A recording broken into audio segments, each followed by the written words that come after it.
बिस्मिल्लाहिर्रहमानिर्रहीम। अल्लाह के हुजूर दुआ है कि आप सब को अपनी आफ़ियत के साए में रखे। आप सब की जायज़ मुरादें अल्लाह ताला पूरी फरमाए। गिलानी साहब यूट्यूब चैनल की इस वीडियो में मैं आपको दो अजीम और ताकतवर लफ्ज़ या सलामों या वुदूदों का वजीफ़ा एक ख़ास तरीके से पढ़ने का तरीका बताऊंगा। अगर आप इस तरीक़ाकार के मुताबिक इस वजीफ़े को इस नीयत के साथ पढ़ लें कि आपका महबूब आपके साथ शादी के लिए, आपके साथ शादी की खातिर मोहब्बत का इजहार करने के लिए मछली की तरह तड़पता हुआ और आपकी मोहब्बत में सुलगता हुआ आपके साथ खुद राब्ता करे, तो इंशाअल्लाह आपको इसके नताइज इससे भी ज़्यादा शदीद मिलेंगे और आप इंशाअल्लाह अज़ीज़ दुआओं में याद रखेंगे। इन दोनों वज़ाइफ को एक ख़ास तरीके से एक ही दिन पढ़ा जाता है और दो हिस्सों में तकसीम करके पढ़ा जाता है। लेकिन जिस रोज़ आपने इन वज़ाइफ को पढ़ना है उस दिन से कम अज़ कम एक दिन पहले आपने इसकी तैयारी करनी है। तैयारी करने के लिए लाज़मन आपने कुछ न कुछ हस्बे तौफ़ीक खैरात करनी है। कोशिश करें कि किसी भी ऐसे इंसान को खैरात करें जो नमाज़ पढ़ता हो, जो गरीब ज़रूर हो लेकिन उसे पैसों की ज़रूरत हो और वो ज़ुबान से किसी को कह भी ना सकता हो। आप उसकी कुछ न कुछ हस्बे तौफ़ीक मदद करेंगे, फिर उससे अपने हक़ में दुआ करवाएंगे कि आपका जो भी जायज़ मकसद है अल्लाह ताला उसे पूरा करे।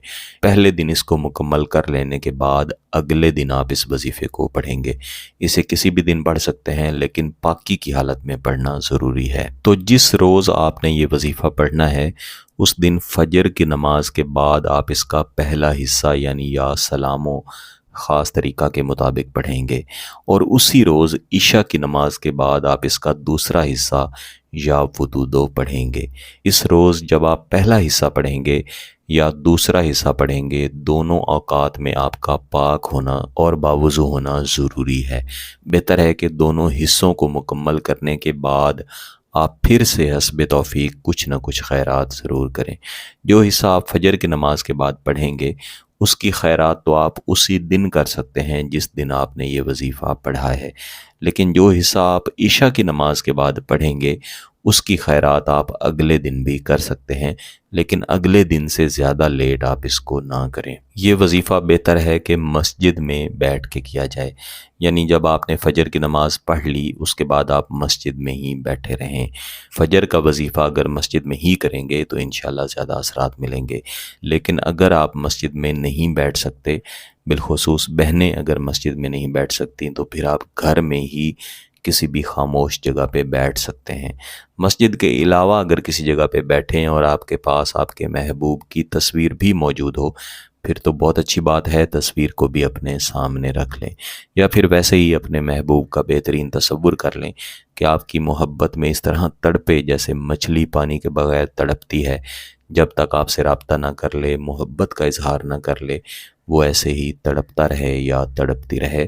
लेकिन याद रखिएगा कि मकसद निकाह का होना चाहिए, शादी का होना चाहिए। इन तसव्वुरात के साथ आप अव्वल व आखिर एक एक मरतबा दुरूद शरीफ पढ़ेंगे और उसके बाद ये इसमें ग्रामी नाम नामी या सलामो या सलामो या सलामो दोहराना शुरू कर देंगे। इस पाक और मुतबर्रिक नाम को आप फजर की नमाज के बाद कम अज़ कम 300 मरतबा लाजमन पढ़ेंगे और फिर से दुरूद शरीफ पढ़ेंगे और फिर महबूब की तस्वीर पर या उसके तसव्वुर की तरफ 3 मरतबा फूंक मार दें।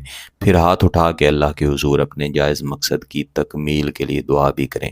अब आपका फजर के बाद का वजीफ़ा मुकम्मल हो चुका है। तमाम दिन आप अपने काम काज में मसरूफ़ रहें।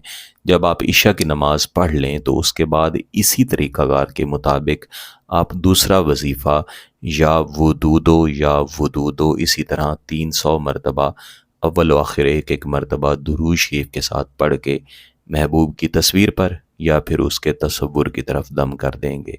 यहाँ भी आप दुआ लाजमी करेंगे। इस तरह आपका ये एक दिन का अमल मुकम्मल हो जाएगा। आपने लाजमन इसे 3 दिन जारी रखना है। अमूमन 3 दिन के अंदर ही इसके बेहतरीन नताइज मिल जाते हैं। आपका महबूब आपकी मोहब्बत में तड़पना शुरू हो जाता है, राब्ता भी कर लेता है। जब आपका महबूब आपसे राब्ता कर ले और आप देख लें कि अब वो आपकी मोहब्बत में तड़प रहा है, तो फिर जल्द अज जल्द निकाह की तरफ जाएं। कुछ लोग वक्त गुजारी में लगे रहते हैं, इस तरह और ज़्यादा मसाइल पैदा होते हैं। 3 दिन का वजीफ़ा मुकम्मल कर लेने के बाद भी آپ نے حسب توفیق کچھ نہ کچھ خیرات ضرور کرنی ہے۔ اس کے بعد بھی جب بھی آپ کو ضرورت پڑے آپ اسی طریقہ کار کے مطابق اس وظیفہ کو پڑھ کے اس کی طاقتوں کو، اس کے نتائج کو حاصل کر سکتے ہیں۔ اگر آپ کا مقصد جائز ہے، اس کی اجازت چاہتے ہیں، تو گیلانی صاحب یوٹیوب چینل کو سبسکرائب کر لیں، گھنٹی کا بٹن دبا دیں اور اس ویڈیو کو ضرور لائک کیجیے گا۔ کسی بات کی سمجھ نہ آئے تو ویڈیو کو دوبارہ دیکھیں، پھر بھی سمجھ نہ آئے تو واٹس ایپ پہ رابطہ کر سکتے ہیں۔ بہت بہت شکریہ۔ اللہ حافظ۔